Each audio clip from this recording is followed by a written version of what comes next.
Welcome to CANDELA physics academy. ഇവിടെ നമ്മൾ discuss ചെയ്യാനായിട്ട് പോകുന്നത് HSA ഫിസിക്കൽ സയൻസ് ഓൺലൈൻ കോച്ചിങ്ങിൽ ജോയിൻ ചെയ്തിട്ടുള്ള സ്റ്റുഡൻസിന് പ്രൊവൈഡ് ചെയ്യുന്ന അടുത്തൊരു വീഡിയോ ക്ലാസ് ആണ് മോഡ്യൂൾ 4മായി ബന്ധപ്പെട്ട്. സോ ആർക്കെങ്കിലും ഓൺലൈൻ കോച്ചിങ്ങിൽ ജോയിൻ ചെയ്യാൻ താല്പര്യമുണ്ടെങ്കിൽ വാട്സപ്പ് ചെയ്യേണ്ട നമ്പർ +91 79 94 97 14 19 എന്ന് പറയുന്ന നമ്പറിലേക്ക് വാട്സപ്പ് മെസ്സേജ് ചെയ്യുക. ക്രാഷ് കോഴ്സിന്റെ ഫീസ് എന്ന് പറയുന്നത് 5K റുപ്പീസ് ആയിരിക്കും. മെയിൻ ക്ലാസിന്റെ ഫീസ് 20K റുപ്പീസ് ആണ്. റെക്കോർഡഡ് വീഡിയോ ക്ലാസ്സുകളായിരിക്കും. ടെലഗ്രാം ആപ്പ് വഴിയാണ് ക്ലാസ്സുകൾ നമ്മൾ പ്രൊവൈഡ് ചെയ്യുന്നത്. സോ മോഡ്യൂൾ 4 നമുക്കിനി അടുത്തതായിട്ട് പഠിക്കാനായിട്ടുള്ള ഒരു ടേം എന്ന് പറയുന്നത് പാക്കിംഗ് എഫിഷ്യൻസി എന്ന് പറയുന്ന ഒരു സംഗതിയാണ്. അപ്പൊ ആദ്യം തന്നെ നമുക്ക് പാക്കിംഗ് എഫിഷ്യൻസിയുടെ ഡെഫിനിഷൻ ഇക്വേഷൻ നമുക്കൊന്ന് ജസ്റ്റ് ഒന്ന് നോക്കാം. അതായത് പാക്കിംഗ് എഫിഷ്യൻസി അല്ലെങ്കിൽ ചില സന്ദർഭങ്ങളിൽ നമുക്കതിനെ ആറ്റോമിക് പാക്കിംഗ് എഫിഷ്യൻസി എന്ന് വേണമെങ്കിൽ പറയാം. APE എന്നൊക്കെ വേണമെങ്കിൽ പറയാം. തൽക്കാലം നമുക്കിപ്പോൾ പാക്കിംഗ് എഫിഷ്യൻസി എന്ന് പറയാം. Packing efficiency is equal to, formula ഇതാണ്, volume of 1 atom into Z, volume of 1 atom into Z divided by volume of a unit cell. ഇങ്ങനെ എഴുതുകയാണെങ്കിൽ ഇത് എന്ന് പറയുന്നത് ഒരു ഇൻറ്റു 100 കൂടി ഇപ്പൊ 100 കൂടി വന്നു കഴിഞ്ഞാൽ ഇത് എന്തായിട്ട് മാറും? പാക്കിംഗ് എഫിഷ്യൻസി എന്ന് പറയുന്ന കണ്ടീഷനിലേക്ക് മാറാണ് ചെയ്യുന്നത്. ഇനി ഇത് പാക്കിംഗ് ഫ്രാക്ഷൻ എന്നാണ് ക്വസ്റ്റ്യനിൽ വരുന്നത് എന്ന് വിചാരിക്കുക. പാക്കിംഗ് ഫ്രാക്ഷൻ ആണ് എന്നുണ്ടെങ്കിൽ ഫോർമുല എന്താണ്? Volume of 1 atom into Z divided by volume of unit cell എന്ന് പറയുകയാണെങ്കിൽ ഈ 100 ഇല്ലാത്ത അവസ്ഥ ഫ്രാക്ഷണൽ ഫോർമുല ആയിരിക്കും എന്ത് പാക്കിംഗ് ഫ്രാക്ഷൻ നമുക്ക് റെപ്രസെന്റ് ചെയ്യുവാനായിട്ട് സാധിക്കും. അപ്പൊ രണ്ട് ടേംസ് നമ്മൾ പറഞ്ഞു.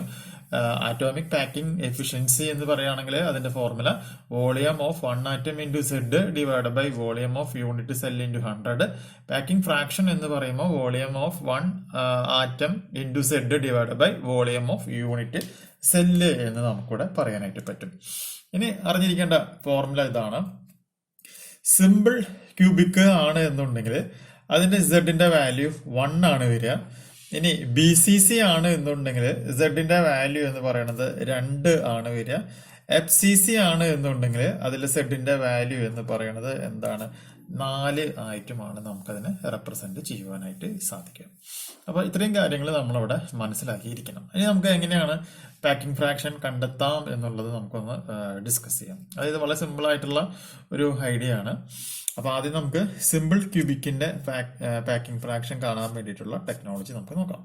അപ്പൊ നമ്മൾ ആദ്യം എന്ത് ചെയ്യുന്നു? ഒരു സിമ്പിൾ ക്യൂബ് ഞാൻ ഇവിടെ ഇങ്ങനെ മാർക്ക് ചെയ്യാണ്.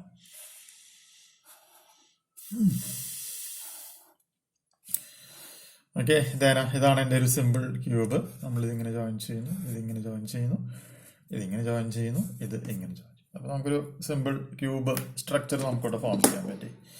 ഈ സിമ്പിൾ ക്യൂബ് സ്ട്രക്ചറിന്റെ ഓരോ മൂലയിലുമായിട്ടാണ് എന്തിരിക്കുന്നത്? ആറ്റങ്ങൾ ഇരിക്കുന്നത്. അപ്പൊ ഈ മൂലയിൽ ഒരെണ്ണം, ഈ മൂലയിൽ ഒരെണ്ണം നമുക്കിവിടെ ഉണ്ടെന്ന് പറയാം.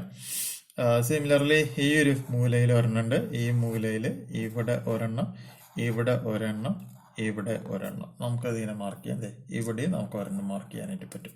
ഇതാണ് നമ്മൾ നോർമൽ ലെവൽ കണ്ടുവരുന്ന ഒരു സിമ്പിൾ ക്യൂബിക്കിന്റെ കേസിലുള്ള ഫിഗർ എന്ന് പറയുന്നത്. ഇനി ഇതിനെ നമുക്ക് കുറച്ചും കൂടി ഭംഗിയിൽ നമുക്കൊന്ന് റെപ്രസെന്റ് ചെയ്യാം. നമ്മുടെ ആവശ്യത്തിന് നമുക്ക് വേണ്ടിയിട്ട് റെപ്രസെന്റ് ചെയ്യാം. അതായത് ഇതന്നെ നമ്മൾ എന്ത് ചെയ്യുന്നു? ക്യൂബ് തന്നെയാണ് നമ്മളുടെ സിമ്പിൾ ക്യൂബ് തന്നെ ഞാനിവിടെ ഇങ്ങനെ മാർക്ക് ചെയ്യാണ്. ഇതിങ്ങനെ ഞാനിപ്പോ ഇതിൽ 2 ആളെ മാത്രമേ ഇവിടെ റെപ്രസെന്റ് ചെയ്യുന്നുള്ളൂ കേട്ടോ. ഈ മൂലയിലുമുള്ള ആറ്റത്തിനെ മാത്രമേ കാണിക്കുന്നുള്ളൂ. ഇവിടെ നമ്മൾ ഒരു ആറ്റം മാർക്ക് ചെയ്യുന്നു. ഇതിനെ ടച്ച് ചെയ്തുകൊണ്ട് തന്നെയാണ് മറ്റേ ആറ്റവും ഇരിക്കുന്നത് എന്ന് വിചാരിക്കുക. ആറ്റം എന്ന് പറയുന്നത് ഒരു സ്പെറിക്കൽ സ്ട്രക്ചർ ആയതുകൊണ്ട് ഇതിന്റെ റേഡിയസ് 6 ആണ്, ഇവിടുത്തെ റേഡിയസും 6 ആണ് എന്ന് വിചാരിക്കുക. ഇതിനെ നമുക്ക് AB എന്ന് മാർക്ക് ചെയ്യാം. AB എന്ന് പറഞ്ഞാൽ എന്താണ്? ഈ ഒരു സിമ്പിൾ ക്യൂബിന്റെ ഈ ഒരു ലെങ്ത് ആണ് AB എന്ന് പറയുന്നത്. അപ്പൊ ഈ AB യുടെ നമുക്ക് ജനറലി നമുക്ക് സ്മോൾ a എന്ന പേരിലും റെപ്രസെന്റ് ചെയ്യാൻ പറ്റും. അപ്പൊ ഇതിൽ നമുക്ക് എന്ത് മനസ്സിലായി? ഈ ക്യൂബിന്റെ ലെങ്ത് എന്ന് പറയുന്നത് എ ആണ് എന്നുള്ളത് കിട്ടി. ഇനി നമുക്ക് എന്ത് പറയാം? ഈ പോയിന്റ് തൊട്ട് ഇവിടെ വരെ 6 ഈ പോയിന്റ് തൊട്ട് ഈ പോയിന്റ് വരെ 6 അപ്പൊ അങ്ങനെയാണെങ്കിൽ 2r is equal to A എന്ന് നമുക്ക് പറയാം. Then r is equal to a/2 എന്നും നമുക്കിവിടെ മാർക്ക് ചെയ്യാനായിട്ട് സാധിക്കും. അപ്പൊ ഈ ഒരു റിലേഷനും ഓർത്തിരിക്കുക. ഇനി നമ്മൾ എന്താ ചെയ്യേണ്ടത്? പാക്കിംഗ് എഫിഷ്യൻസി കാണാൻ വേണ്ടിയിട്ടുള്ള ഫോർമുലയിൽ നമുക്കിത് അപ്ലൈ ചെയ്യാം. അപ്പൊ packing efficiency equal to volume of 1 atom. അപ്പൊ ഇതൊരു സ്പെരിക്കലി സിമെട്രിക്കൽ ഷേപ്പ് ആയതുകൊണ്ട്, സ്പിയർ ആയതുകൊണ്ട്, ഗോളമായതുകൊണ്ട് നമുക്കറിയാം അതിന്റെ ഫോർമുല 4/3 എന്താണ് വരിക? πr³ ആണ്. സെഡിന്റെ വാല്യൂ എന്ന് പറയുന്നത് 1 ദെൻ ഇൻറ്റു ഇവിടെ 100 ഡിവൈഡഡ് ബൈ എന്താ പറയുക? നമ്മള് volume of unit cell cube ആയതുകൊണ്ട് നമുക്കറിയാം ക്യൂബിന്റെ വോളിയം എന്ന് പറഞ്ഞിട്ടുണ്ടെങ്കിൽ അത് എന്താണ്? a³ ആണ് എന്നുള്ളതും നമുക്ക് അറിയാവുന്ന കാര്യമാണ്. ഇനി ഇവിടെ r³ കിടക്കുന്നുണ്ട് അല്ലെ? ഈ r എന്ന് പറഞ്ഞാൽ എന്താണ്? a/2 ആണ്. അപ്പൊ ഈ r³ സ്ഥാനത്ത് നമ്മൾ എന്ത് ചെയ്യുന്നു? a/2 കൊണ്ടുവന്ന് സബ്സ്റ്റിറ്റ്യൂട്ട് ചെയ്യാണ്. അപ്പൊ എന്തായിട്ട് മാറും? ഇവിടെ 4/3 π ദെൻ ഇവിടെ a/2 ഹോൾ ക്യൂബ് 1 അവിടെ പൊക്കോട്ടെ. ദെൻ ബാക്കി 100 ഡിവൈഡഡ് ബൈ എന്തായിട്ട് മാറും? a³. അപ്പൊ എന്തായിട്ട് മാറുകയാണ് ചെയ്യുന്നത്? 4/3 π ഇവിടെ മുകളിൽ എന്ത് വരും? a³ divided by 8 divided by a³ into 100. That's equal to എന്താണ് വരിക? 4/3 π 8 a³ സോറി 8 ഇപ്പൊ ഇങ്ങോട്ട് വരും, താഴേക്ക് പോകും അല്ലെ? a³ 8 എന്ന് പറയുമ്പോൾ ഈ 8 താഴേക്ക് വരും ഇൻറ്റു 1/a³ ഇൻറ്റു 100. അപ്പൊ a³ എട്ടി പോവും. ഈ 4 8 വെട്ടുമ്പോൾ 2 3 ഇൻറ്റു 2 എന്ന് പറയുമ്പോൾ എത്രയാണ്? 6 ആണ് വരിക. അപ്പോ π/6 അല്ലെ? π/6 ഇൻറ്റു എന്താണ് വരിക? 100 ആണ് വരിക. ഇത് സിംപ്ലിഫൈ ചെയ്യാം. സിംപ്ലിഫൈ ചെയ്ത് വരുമ്പോൾ പാക്കിംഗ് എഫിഷ്യൻസി എന്ന് പറയുന്നത് നമുക്ക് എത്ര വരും? 52.4% എന്നുള്ളത് കിട്ടും. അപ്പൊ അങ്ങനെയാണെങ്കിൽ 52.4% എന്ന് പറഞ്ഞാൽ നമുക്കിവിടെ കിട്ടി.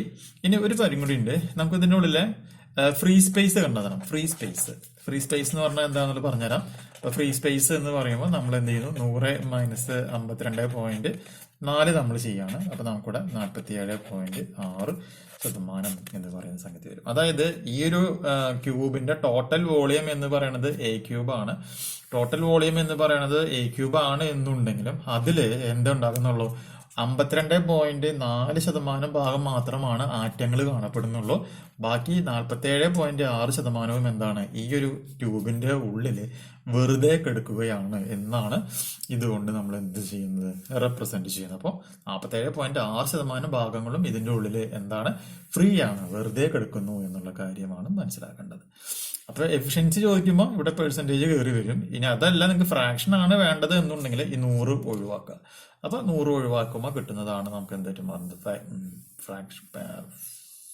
പാക്കിംഗ് ഫ്രാക്ഷൻ ആയിട്ട് നമുക്ക് അവിടെ റെപ്രസെന്റ് ചെയ്യാൻ പറ്റും. ക്വസ്റ്റ്യൻ പേപ്പറിൽ തന്നെ പാക്കിംഗ് ഫ്രാക്ഷൻ എന്ന് മലയാളത്തിലാണ് എഴുതുക. എങ്ങനെ എഴുതും? ഇങ്ങനെയാണ് എഴുതിയിരിക്കുക. പാക്കിംഗ് ഫ്രാക്ഷൻ എന്ന് തന്നെയാണ് പരീക്ഷയ്ക്ക് ചോദിക്കുന്നത്. ഇതിന് വേറെ ഒരു മലയാളം വേർഡ് ഇല്ല, അതുകൊണ്ട് തന്നെയാണ് നമ്മൾ ആ വാക്ക് ഉപയോഗിച്ചത്. ഇനി വോളിയം എന്നുള്ള ടൈമിന് പകരം വേണമെങ്കിൽ നമുക്ക് വ്യാപ്തം എന്ന് പറയുന്ന വാക്ക് ഉപയോഗിക്കാം കേട്ടോ. അപ്പൊ അത്രയ്ക്ക് വ്യത്യാസം അവിടെ വരുന്നുള്ളൂ. അപ്പൊ ഇതാണ് സിമ്പിൾ ക്യൂബിക്കിന്റെ കേസിൽ നമുക്ക് എക്സ്പീരിയൻസ് ചെയ്യുന്ന ടേം എന്ന് പറയുന്നത്.